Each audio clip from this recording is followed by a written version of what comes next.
तो ये इस अकाउंटिंग में हमारा पेपर है जो हम सॉल्व करने जा रहे हैं, और ये जो है फरवरी मार्च एमसीक्यूज का पेपर है, फरवरी मार्च 22-12 का। आपको पता है फरवरी मार्च में एक ही वेरिएंट आता है, तो फरवरी मार्च का ये 22 का वेरिएंट है, 1-2 एमसीक्यूज के लिए हम इसको सॉल्व करने लगे हैं। हम देखते हैं तो कैसे इसको हम सॉल्व करेंगे। एमसीक्यूज की तरफ हम चलते हैं। तो पहले एमसीक्यूज आप देखिए, which action are taken in respect of a 3 column cash book at the end of an accounting period. कहते हैं 3 कॉलम कैश बुक में कौन सा एक्शन आप लेंगे at the end of an accounting period. Cash and bank columns की अगर हम बात करें, ठीक है जी, तो ऑब्वियसली कैश और बैंक कॉलम को हमें बैलेंस करना पड़ेगा। तो cash and bank columns are going to be balanced, और डिस्काउंट कॉलम जो है they are going to be totalled. उसका रीजन है ना, क्योंकि जो कैश और बैंक होता है कैश बुक के अंदर, it is a laser of cash and bank also. लेकिन डिस्काउंट कॉलम जो होता है वो डेबिट साइड पे डिस्काउंट अलाउड होता है, उसका टोटल करते हैं हम। क्रेडिट साइड पे डिस्काउंट रिसीव होता है, उसका टोटल करते हैं, उसको बैलेंस नहीं करते हैं। तो वन का आंसर जो है वो हमारा है B, balanced cash and bank column, और टोटल करेंगे डिस्काउंट कॉलम्स को। Which item is an example of capital expenditure. Cost of repair to an office building is a revenue expenditure. Cost of repair repainting business name on delivery van, ये भी revenue expenditure है, because delivery van आपने नई नहीं खरीदी अभी, ये नहीं लिखा हुआ। Legal cost paid to purchase an office building, ये आपका कैपिटल एक्सपेंडिचर, ठीक है। ये लीगल कॉस्ट आप पे कर रहे हैं ऑफिस बिल्डिंग को खरीदते वक्त, तो ये इनिशिएशन ऑफ बिजनेस के स्टार्ट के खर्चे हैं, या नॉन करंट एसेट को परचेज करने के स्टार्ट का एक्सपेंडिचर है, तो ये कैपिटल एक्सपेंडिचर होगा। फिर legal cost to collect outstanding receivables, ये भी आपके एक्सपेंसेस हैं, ट्रेड रिसीवेबल्स को कलेक्ट करने के लिए जो रेवेन्यू एक्सपेंडिचर में आप। On 1 July 2021 Tim bought a delivery van for 10,000, he paid an additional 900 to have racks fitted inside and 800 for a year's insurance। तो पहले बेटा आपको ये ध्यान रखना पड़ेगा कि 10,000 जो आपने 10,000 की जो डिलीवरी वैन की है, that is a capital expenditure, और you may say it is a part of non current asset. और जो आपने एडिशनल 900 पे किए to have racks fitted inside, ये भी कैपिटल एक्सपेंडिचर है, क्योंकि आपने वैन खरीद कर उस पर इंस्टॉल की है ये चीजें। It's a part of A non current asset. And 800 for years insurance, ये रेवेन्यू एक्सपेंडिचर, क्योंकि जो साल के एक्सपेंस होते हैं, जो एक साल के खर्चे होते हैं, वो आपको बार बार पे करने पड़ेंगे। सो you may say that it is not going to be a one time expenditure, so it's a revenue expenditure. So the cost of the delivery van is 10,900, depreciation 10% है, और कहता है full year depreciation in the year of acquisition. What was the total for expenses recorded in Tim's income statement in respect of the van for the year ended 30th September 2020 for the year ended 30th September 2021। तो हमारा साल जो है वो खत्म हो रहा है कब, 30 सितंबर 2021 का चार्ज वो पूछ रहा है। तो अगर हम जुलाई में परचेज करते हैं 21 को, तो एक ही साल गुजरा है, इसका मतलब है, यानी वही साल है। जुलाई अगस्त सितंबर 3 मंथ्स हुए हैं, but as you know that a full year depreciation is charge in the year of acquisition, तो हम पूरे साल की डेप्रिसिएशन ही चार्ज करेंगे, जो कि ऑब्वियसली 10% है। तो आपका जो आंसर है, फुल ईयर डेप्रिसिएशन पूरे साल की आपने निकालनी है, और डेप्रिसिएशन 10% है। What was the total for expenses recorded in income statement in respect of the van for the year ended 30th September 2021। तो बेटा 1090 तो आपका आ जाएगा ना एक्सपेंसेस के अंदर, क्योंकि 1090 मतलब डेप्रिसिएशन जब आप चार्ज करेंगे, और 800 जो आपका है वो आपकी इंश्योरेंस का खर्चा है। तो मेरा एक्सपेंस जो है वो आपका आ रहा है 1, इसको जरा अभी देख। वो कह रहे हैं कि डिलीवरी मैन आपने परचेज की है 10,900 की, तो 10% 1090 आपकी आ जाएगी डेप्रिसिएशन, क्योंकि डेप्रिसिएशन आपने मंथ्स में कैलकुलेट नहीं करनी, फुल ईयर की कैलकुलेट करनी है। तो वो 10,900 का 10% निकालेंगे तो 1090 आ जाएगी। लेकिन 800 आपकी एक साल की इंश्योरेंस है, तो मैचिंग कॉन्सेप्ट के तहत जो आप 800 की इंश्योरेंस 12 महीनों की है, जबकि अभी जो आपने इंश्योरेंस पे की है 1 जुलाई को, अभी जो आपका साल खत्म हो रहा है वो सिर्फ 3 मंथ्स का है, यानी 3 मंथ्स की इंश्योरेंस आपको इसमें काउंट फॉर करनी है। तो 800 इंटू 3/12 आप करेंगे, तो वो आपकी 200 जो है वो आ जाएगी, और 200 को आप ऐड कर देंगे तो आपका ए आंसर आ जाएगा 1290। क्योंकि उसने कहा 800 ईयर्स इंश्योरेंस है एक साल की, लेकिन एक्सपेंस जो आपने इनकम स्टेटमेंट में लिखना है 30 सितंबर 2021 को, उसमें डेप्रिसिएशन तो पूरे साल की ही लेंगे, लेकिन इंश्योरेंस जो है वो आपकी सिर्फ 3 मंथ्स की आएगी, जुलाई, अगस्त और सितंबर की। क्योंकि 800 फुल ईयर की है, हम फुल ईयर 800 ऐड नहीं करेंगे, सिर्फ 3 मंथ्स की इंश्योरेंस को शामिल करेंगे। तो 1290 हमारा आंसर जो है वो आ जाएगा। आई कहते हैं जी, business has a year end of 31 December, it purchased a non current asset on 1 January 2020 for 1 lakh. The asset was depreciated using the reducing balance method at 20% per annum. It was sold for 40,000 on 1st January 2022. What was the loss on disposal? हमारा जो है वो क्या होगा?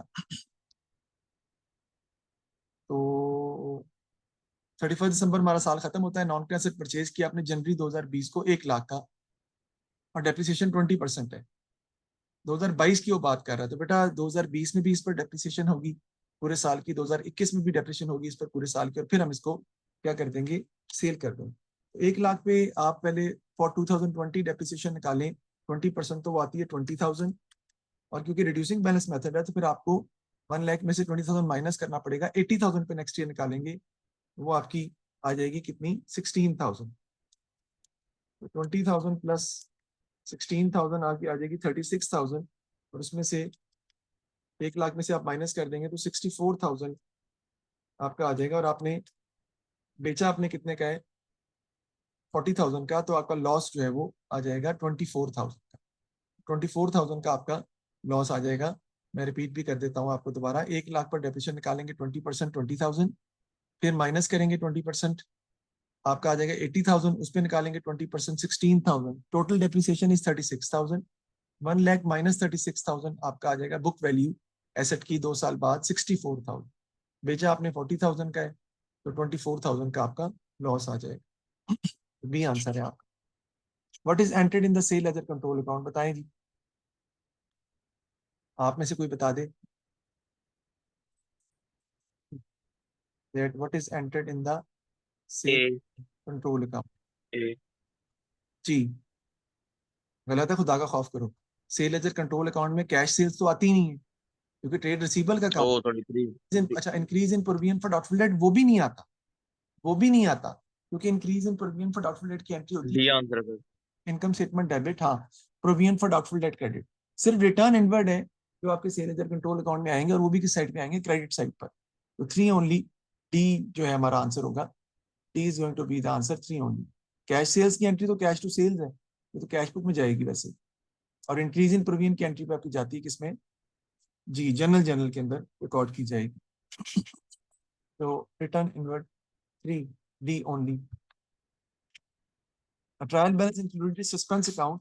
The bank balance of 28,412 had mistakenly been entered as an overdraft and placed on the credit side as 28,142. There had also been an additional error on the debit side of the trial balance, had been undercast by 450. यानी debit side जो trial balance का है वो हमने क्या लिखा हुआ है, कम लिखा हुआ है, कितने से, 450 से। तो डेबिट साइड पर आपका सस्पेंस आ जाएगा 450 से, डिफरेंस को दूर करने के लिए, और ये एंट्री हम मजीद जो है आपको रिकॉर्ड करनी पड़ेगी। ये हमारी क्या आती है देखें, कहता है जी bank balance 28,412 had mistakenly entered as an overdraft and placed on the credit side। बेटा आपको डबल अमाउंट से बैंक को डेबिट करना पड़ेगा, यानी 28,412 और प्लस 28,142, जी जी ऐड करके नीचे क्या आ जाएगा आपका, suspense.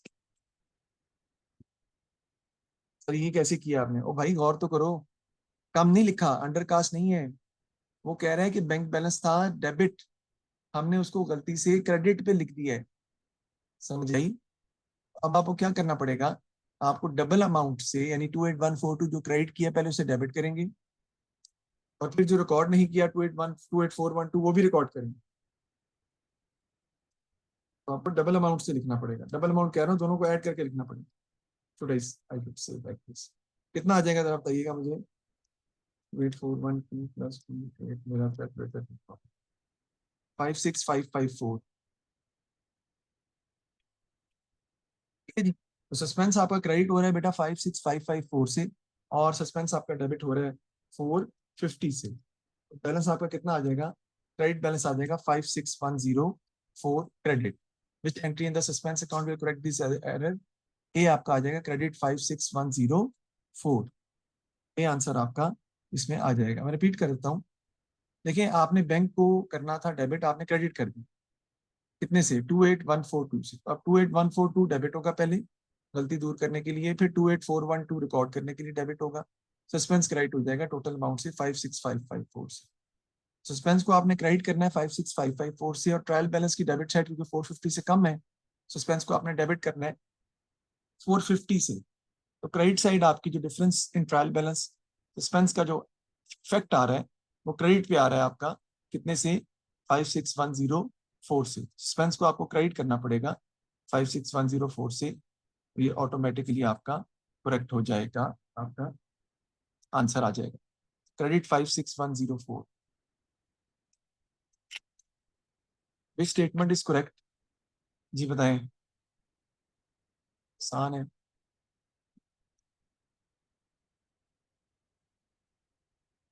Ji, which statement is correct बताएं।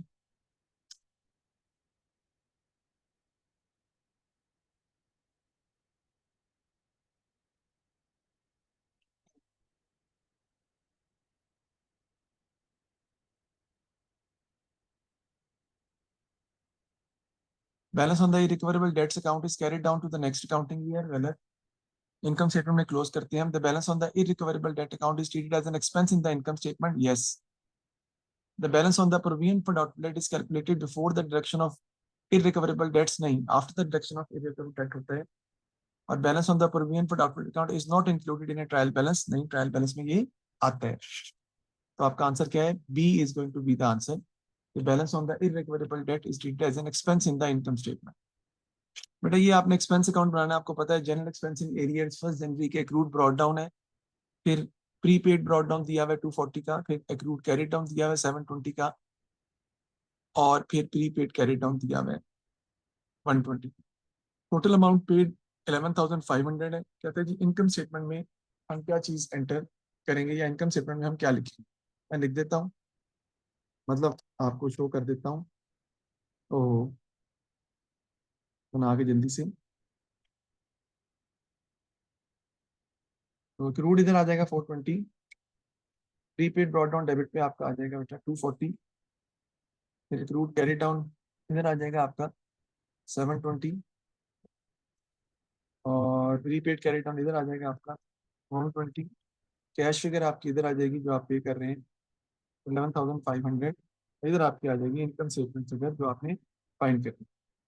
तो कैलकुलेट कर लें कितनी हमारी ये आ जाएगी, 240 प्लस 11,500 प्लस 720 माइनस 420 और माइनस 120, 11920 आपका आंसर आ जाएगा। तो D is going to be the answer. 11920 is going to be the income statement figure, which is going to be written under the heading of expenses in the income statement as general expense.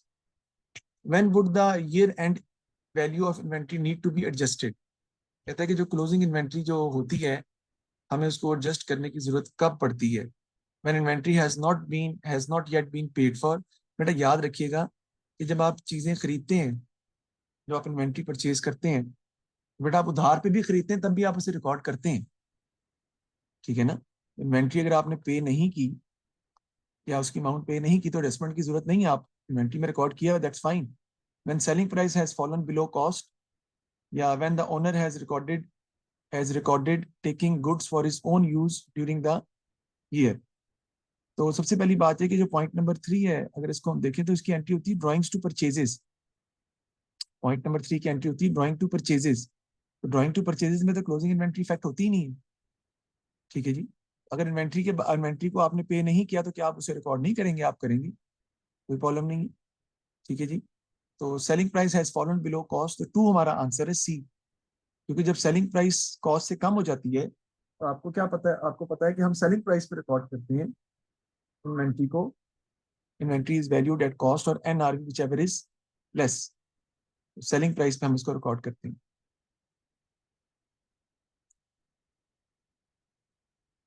ठीक है जी। तो 2 only हमारा answer है, यानी C is going to be the answer for this question. When selling price has fallen below cost. मैं फिर बता देता हूँ। तीसरी एंट्री में बेटा इन्वेंट्री इफेक्टिव नहीं होती, और पहली एंट्री में कोई ट्रांजैक्शन ही नहीं है। ये मैंने inventory has not yet been paid for, तो भाई बेतहाशा इन्वेंट्री आप खरीदते हैं जो आप पे नहीं करते, उधार पे खरीदी होती है आपने, तो उसमें आप अपनी इन्वेंट्री में से तो कोई एडजस्टमेंट नहीं करते उसकी। क्या आपने पेमेंट नहीं की तो आपको स्पेशल एडजस्टमेंट करोगे? नहीं, चाहे पे कर दिए चाहे पे नहीं किया, वो तो रिकॉर्ड करनी है आपने। Business has a draft profit for the year of 2,50,000. The following errors were then discovered. Depreciation charge was 25,000. The figure should have been 40,000. अच्छा, इसका मतलब है कि 2,50,000 में से 2,50,000 प्रॉफिट निकालने के लिए आपने कितना माइनस किया है? 25,000 माइनस कितना करना था? 40,000। तो 25,000 ऐड कर देंगे, 40,000 माइनस कर देंगे, या 2,50,000 में से 15,000 और माइनस कर देंगे। Closing inventory for the period was under valued bye 10,000। बेटा इसकी एंट्री होती है हमारी, आपको अच्छी तरह पता भी है पहले भी। क्लोजिंग इन्वेंट्री अंडर वैल्यू की है तो बढ़ा देंगे उसको, वो डेबिट हो जाएगी, और क्रेडिट क्या हो जाएगी आपकी? Cost of sales. ठीक है जी, कितने से? 10,000 से। उसको बैक कर लेते हैं। 2,50,000 में से हम 15,000 जो है वो माइनस कर देंगे। इस चीज का, डेप्रिसिएशन का, जो एडिशनल डेप्रिसिएशन है जो हमने माइनस नहीं की हुई अभी तक, ठीक है ना। और जो कॉस्ट ऑफ सेल्स आपकी क्रेडिट हुई है, उससे आपका प्रॉफिट जो है वो क्या हो जाएगा बेटा? बढ़ जाएगा। तो 2,45,000 आपका आंसर आ जाएगा B. B is going to be the answer. एक बच्चे ने सवाल किया कि सर ये ऐड क्यों कर रहे हैं? और भाई cost of sales income statement का आइटम है, जब आपकी कॉस्ट ऑफ सेल्स का क्रेडिट हो रही है तो उसका मतलब है कॉस्ट ऑफ सेल्स डिक्रीज कर रही है, और कॉस्ट ऑफ सेल डिक्रीज करेगी तो आपका प्रॉफिट बढ़ेगा, इंक्रीज कर जाएगा, इसलिए 10,000 आपको ऐड करना। 2,45,000 हमारा आंसर जो है वो आ जाएगा इस सवाल का। A capital account for a sole trader contained 3 entries in addition to the opening and closing balance. यानी ओपनिंग एंड क्लोजिंग बैलेंस के अलावा 3 एंट्रीज ये भी उसमें कहता है कि मौजूद हैं। What did these entries represent? ये एंट्रीज क्या रिप्रेजेंट करती हैं कैपिटल अकाउंट के हवाले से? डेबिट साइड पर, क्रेडिट साइड पर? बताएं जरा आंसर, कोई बताना चाहे तो मैं चाहूंगा आप बताएं।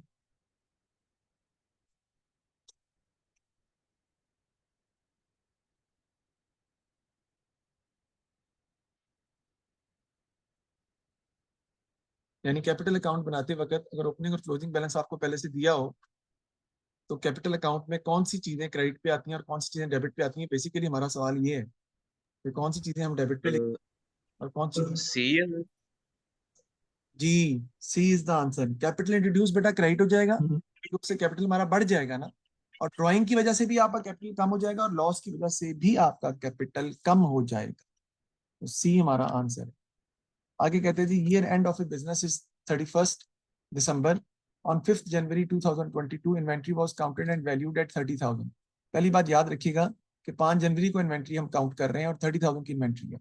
कुछ चीजें हैं जिनको आपको एडजस्ट करना है।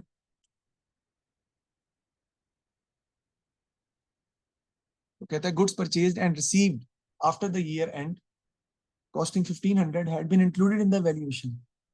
बेटा वो चीजें जो आपको आपने खरीदी हैं और रिसीव भी हुई हैं ईयर एंड के बाद 1,500 की, हमने गलती से वैल्यूएशन में लिख ली हैं, तो बेटा इसको हम एंटर नहीं कर सकते, ये आपको माइनस करनी पड़ेगी, क्योंकि it should not be a part of purchases. हाँ, अगर आपने चीजें आपके पास आ गई होती, इनवॉइस आपने आपको मिल गई होती, लेकिन आपने पेमेंट ना की होती, तो फिर आप डेफिनेटली इसको ऐड करेंगे अपनी बुक्स। लेकिन एक चीज जो आपने खरीदी ही बाद में है, रिसीव भी वो बाद में हुई है हमें, ठीक है, तो हम उसको इन्वेंट्री में शामिल नहीं कर सकते। और वो कहते हैं had been included in the valuation, हमने वो शामिल कर ली है। हालांकि वो परचेज और रिसीव भी हमने की थी after the year end costing 1,500 had been included in the valuation. It included goods returned by a customer after the year end. They had a selling price of 900, which included a markup of 25% during the year. अब हुआ क्या है कि हमने include कर दिए goods return by customer after the year and. Year and के बाद हमें चीजें वापस आई थी कस्टमर से, और कहता है कि they had a selling price of 900 which include a markup of 25% during the year. अच्छा, और उनकी जो सेलिंग प्राइस है वो 900 है, विच इंक्लूड ए मार्कअप ऑफ 25%। तो आपको सेल्स रिटर्न ऐड तो आपको करनी चाहिए, क्योंकि चीजें वापस आपके पास आई हैं ईयर एंड के बाद, लेकिन सवाल ये है, लेकिन ये 900 की चीजें बल्कि माइनस करनी है आपने, क्योंकि अब वापस बाद में आई, आफ्टर द ईयर एंड आई है, तो आप एडजस्ट नहीं करेंगे इसको। लेकिन वो कहता है कि इसमें 900 की हैं और मार्कअप 25% शामिल है, तो आपको पहले मार्कअप को मार्जिन में कन्वर्ट करना पड़ेगा। एक minute, the at selling price of 900 which include a markup of 25%। तो जी माइनस करनी है हमने इसकी कॉस्ट प्राइस, हमें इसकी कॉस्ट प्राइस माइनस करनी है। तो 900 पहले इसका प्रॉफिट निकाल लेते हैं, इंटू 25 डिवाइडेड बाय 125 हम करेंगे, तो 900 में जो मार्कअप शामिल है वो आपके पास आ जाएगा, ये आ जाएगा आपका 180। ये 180 900 में से माइनस कर दें तो 720 आपका बेटा आंसर आ जाएगा। यानी 720 की गुड्स रिटर्न है जो कि वापस आई थी कॉस्ट की। 720 कॉस्ट की गुड्स रिटर्न हुई है जो आपने शामिल कर ली है 30,000 में, जबकि ईयर एंड के बाद वापस आई है, अब वापस नहीं आई थी, ठीक है ना। तो 1500 जो है goods purchased and received after the year end costing 1500 had been included in the valuation। 30,000 में से ये माइनस कर देंगे 1500, ठीक है जी। और जो आपकी रिटर्न हुई है वो भी रिटर्न नहीं हुई, तो वो भी माइनस कर देंगे 720, ठीक है जी। उसके बाद कहता है जी कि some goods included in the inventory costing 500 were damaged, they can be sold for 300 after repair costing 100। ये आपकी एडजस्टिंग एंट्री है, इसको एडजस्ट करना पड़ेगा आपको। तो बिकती कितने की बेटा, 300 की, अगर उस पर खर्चा करें कितना, 100 का, तो आपकी एनआरबी कितनी आ जाएगी बेटा, 200। आपने कितनी शामिल की हुई गुड्स इंक्लूडेड इन्वेंट्री, 500, जबकि वो लिखनी आपको कितनी चाहिए थी, 200। आपने ज्यादा शामिल की हुई है कितनी, 300। तो आप क्या कर देंगे, इसमें से माइनस कर देंगे 300, तो आपका जो है वो आंसर जो है वो निकल आएगा। मेरी कैलकुलेशन में शायद थोड़ी गलती आ रही है, इसको चेक करते हैं जी। थोड़ा सा टेक्निकल क्वेश्चन है नो डाउट। बेटा 30,000 में से आप जो चीजें आपने खरीदी हैं, कब खरीदी हैं, साल खत्म होने के बाद, वो आपने गलती से शामिल कर दी है, तो 1500 माइनस कर देंगे। इसी तरह चीजें आपके पास वापस आई हैं, सेल्स रिटर्न हुई हैं, ठीक है जी, साल के बाद, साल खत्म होने के बाद, ये तो वापस नहीं आई ना, ये भी आप माइनस कर देंगे, लेकिन ये उसकी सेलिंग प्राइस है। आपको क्या माइनस करनी है, उसकी cost price, because that is not a part of inventory. फिर कुछ चीजें जो कि आपने इन्वेंट्री में शामिल हैं, आप शो कर रहे हैं कि 500 की हैं, लेकिन मार्केट में उसकी प्राइस कितनी है बेटा, 300 की बिकती हैं। अगर उस पर 100 रिपेयर कॉस्ट लगाएं, उसकी एनआरबी कितनी है, 200। Inventory is valued at cost और NRV whichever is less. तो 500 की रिकॉर्ड नहीं करेंगे, 200 की रिकॉर्ड करेंगे, यानी आपने 300 से इन्वेंट्री ज्यादा लिखी है तो वो भी माइनस कर देंगे। 30,000 माइनस 1500 माइनस 720 माइनस 300, तो आंसर आ जाएगा 27480। ए हमारा आंसर जो है वो आ जाएगा आपका, इसका आंसर है आपका ए, 27480। Soul trader provided the following information for the year ended 31 दिसंबर।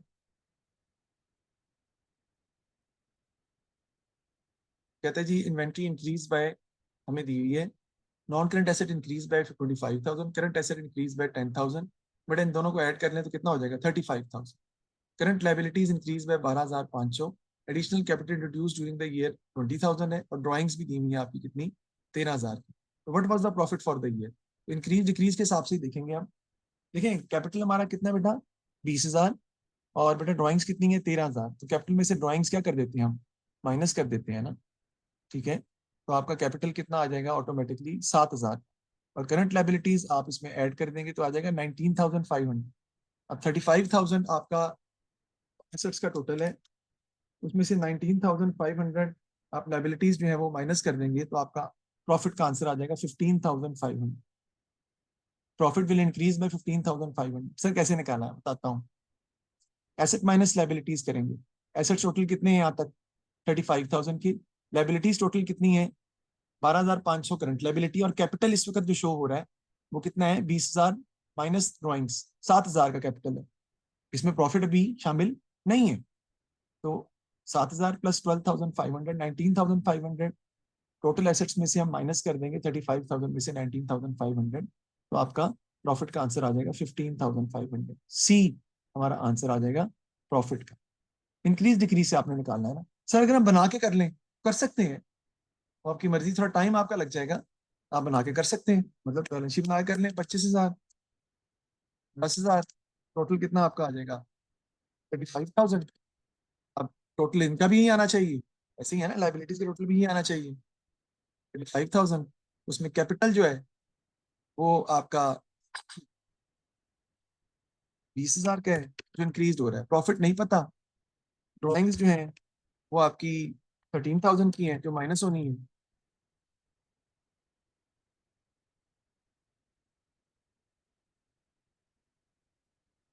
ठीक है, और करंट लाइबिलिटीज जो है वो लिख लें आप, वो कितनी है 12,500 की। ठीक है जी, यहाँ से आप एडजस्ट करके भी सॉल्व कर सकते हैं, मतलब ऊपर जाके रिवर्स करके भी सॉल्व कर सकते हैं, वो आपकी मर्जी है कि आप कौन सा मेथड जो आपको बेहतर लगता है आप उससे कर सकते हैं manage. Which rule does not apply in the absence of A partnership agreement? कौन सा रूल जो है पार्टनरशिप एग्रीमेंट पे apply, does not apply in the absence of partnership agreement, apply नहीं होता? Interest on partners loan is charge है 6% per annum, यही answer है। इंटरेस्ट ऑन लोन कितने पे कितना आएगा बेटा 5% पर annum. No interest on capital, no salary, profit loss share equally, ये तीनों ठीक है। एब्सेंस ऑफ पार्टनरशिप एग्रीमेंट में तीन रूल अप्लाई होते हैं, लेकिन interest on partner loan is charge at 5% पर एनम, तो ये आंसर है। आगे गुडविल का है बेटा पॉइंट, वो हम सबमिट कर देंगे।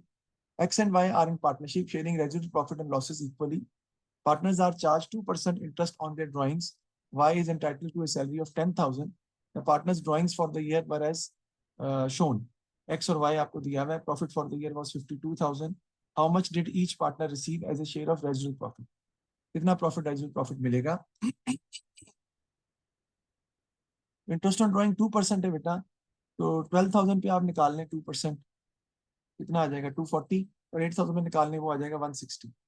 तो 240 प्लस 160 आप करें तो 400 आएगा।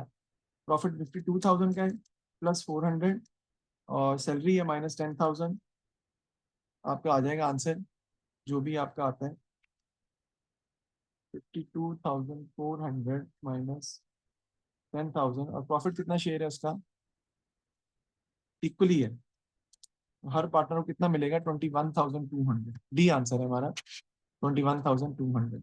विच statement are correct? Dividends can be paid out of general reserve. That is completely correct. Yes.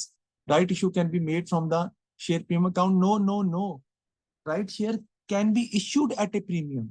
लेकिन राइट शेयर प्रीमियम में से थोड़ी हम इशू करते हैं यार, वो तो बोनस शेयर देते हैं हम। General reserve can be created from retained earning. Yes, तो 1 and 3 आंसर है। B is going to be the answer. A limited company had the following balances on 1st January 2021.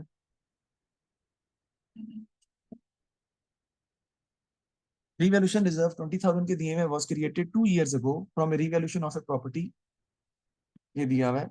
The same property was revalued on 31st December 2021 with a revaluation loss of 35,000. बेटा आपको पता है कि revaluation loss कहाँ से use पूरा करते हैं हम?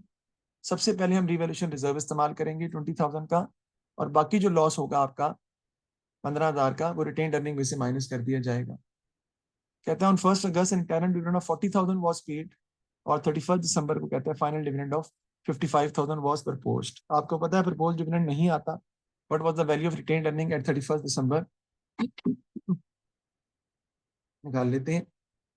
रिवैल्यूएशन रिजर्व 20,000 खत्म हो गया बेटा, 1,42,000 में से कितना माइनस होगा बेटा 15,000 का क्या बना रिवैल्यूएशन लॉस, वो माइनस हो जाएगा आपका। ठीक है जी, और प्रॉफिट ऐड कर देंगे बेटा 1,05,000 का, इस साल हो रहा है ना आपका प्रॉफिट भी, 1,05,000 का प्रॉफिट इस साल हो रहा है, और डिविडेंड जो है वो माइनस कर देंगे आप 40,000 का आपको, तो 192,000 आपका आंसर आ जाएगा। D is going to be the answer. मैं रिपीट कर देता हूँ एक दफा।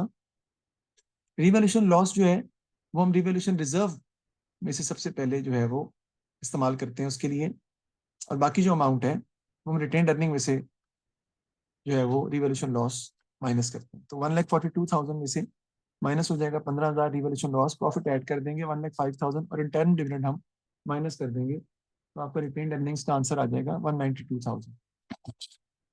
Bank balance of A limited company was 3,90,000 before the following transaction took place. Bank balance की बात हो रहा है, bank issue of 5 lakh new share of 0.5 each at a premium of 0.25 per share. बेटा एक शेयर कितने का इशू हो रहा है फिर जी 0.75 का 0.5 प्लस 0.25 0.75 तो 5 लाख इंटू 0.75 आप करेंगे तो ये आपका बैंक बढ़ जाएगा 3,50,000 से। डिबेंचर आप रीपे कर रहे हैं तो माइनस हो जाएगा, 1 लाख का डिबेंचर रीपे हो गए, ठीक है जी। और बोनस शेयर जो है वो इशू हो रहे हैं, 1 lakh share of 0.5 each was made. तो बोनस शेयर आपको पता ही है कि बोनस शेयर हम इशू करते हैं तो उसका कैश पर कोई इफेक्ट जो है, कोई इम्पैक्ट जो है वो नहीं आता, ठीक है ना। और उससे पहले हमारा जो था बैंक बैलेंस वो 3,90,000 था, तो अब कितना हो जाएगा आपका 6,65,000। B is going to be the answer. कैसे? 3,90,000 प्लस ये जो 5 लाख इंटू 0.75, 3,75,000 प्लस हो जाएगा और 1 लाख माइनस हो जाएगा, तो आपका 665,000 आंसर आ जाएगा। What might cause the decrease in companies non current asset turnover? ये पहले भी आया हुआ है, बताएं, आप बताएं। नॉन करंट एसेट टर्नओवर जो है कैसे डिक्रीज करेगी? सी। सी आंसर है, yes. Purchase of new non current asset. बेटा वो फ्रैक्शन जो होती है ना, फ्रैक्शन में अगर ऊपर वाली डिनोमिनेटर बढ़ेगा ना तो रेशो बढ़ेगी, और डिनोमिनेटर कम होगा तो रेशो बढ़ेगी। तो डिनोमिनेटर में क्या आ रहा है? Sales over non current asset. तो नॉन करंट एसेट जब बढ़ेंगे तो आपकी रेशो कम हो जाएगी। तो purchase of new non current asset, C is going to be the answer. Selling non current asset से रेशो बढ़ेगी, सेल्स रेवेन्यू बढ़ने से रेशो बढ़ेगी, इंक्रीज इन एक्सपेंस से रेशो पर कोई इफेक्ट नहीं पड़ेगा। Following information for a limited company at 31st December is available. Ordinary share capital retained earning 8% debenture दिया हुआ है. Retained earnings at 1st January was 82,000. An interim dividend of 45,000 was paid on 1st May 2021. What was the return on capital employed for the year ended 31st December 2021? क्या करेंगे? Capital employed हमारा क्या होता है बेटा? Equity plus non current liability, ठीक है जी। तो रिटेन्ड अर्निंग 82,000 की है 1 जनवरी 2021 को, यानी 2021 का मतलब है कि पिछले साल के स्टार्ट में रिटेन अर्निंग 82,000 की आपकी थी। इंटरनल डिविडेंड आपने पे कितना किया था बेटा? 45,000। 82,000 में से 45,000 माइनस कर दें और 1,10,000 का डिफरेंस लेने, तो वहां पर क्या आ जाएगा? प्रॉफिट आ जाएगा, ठीक है जी। प्रॉफिट के बाद आपने प्रॉफिट को डिवाइड करना है कैपिटल एम्प्लॉयड से, और कैपिटल एम्प्लॉयड इन सबका एडिशन ही है, ठीक है जी। यानी 3 लाख प्लस 1,10,000, 4,10,000 प्लस 1,00,000, 5,10,000, ठीक है जी। प्रॉफिट कैसे आएगा देखिए, मैं फिर रिपीट कर रहा हूँ। ट्रेड अर्निंग ओपनिंग कितनी है? 82,000, ठीक है। इसमें प्रॉफिट ऐड हुआ था पता नहीं कितना है, माइनस डिविडेंड 45,000, तो आपका आता है 37,000। लेकिन अब आपका रिटेन अर्निंग कितनी हो गई है? 1,10,000। तो जो डिफरेंस है वो कहाँ से आया है? प्रॉफिट से। तो 73,000 का बेसिकली आपका प्रॉफिट है, और उसको फिर आप 5,10,000 से डिवाइड कर देंगे और मल्टीप्लाई कर देंगे तो आपका आंसर ऑटोमेटिकली आ जाएगा। सी आंसर है बेटा आपका 14.31%। 73,000 divided by 5,10,000 into 100, 14.31%. Which statement about stepped cost are correct? Fixed within a range of activity level, fixed whatever the level of activity, include fixed cost only, include both fixed and variable cost. कौन सा answer है बेटा? 1 and 3। 1 and 3 हमारा answer है कि fix रहती है एक रेंज ऑफ एक्टिविटी लेवल तक, उसके बाद फिर एकदम बढ़ जाती है, और शामिल इसमें सिर्फ फिक्स कॉस्ट ही होती है बस। 1 and 3 इसका आंसर है। टाइम हमारा खत्म हो गया है, तो अब इसके बाद फिर अगले एमसीक्यूज हम नेक्स्ट क्लास में कर लेंगे, या आप लोग घर में इसको कर लें तो भी हम इसको सॉल्व जो है वो कर सकते हैं। आगे वैसे भी ये ओवरहेड के ही पूछ रहा है, फर्स्ट इन फर्स्ट आउट के बाद।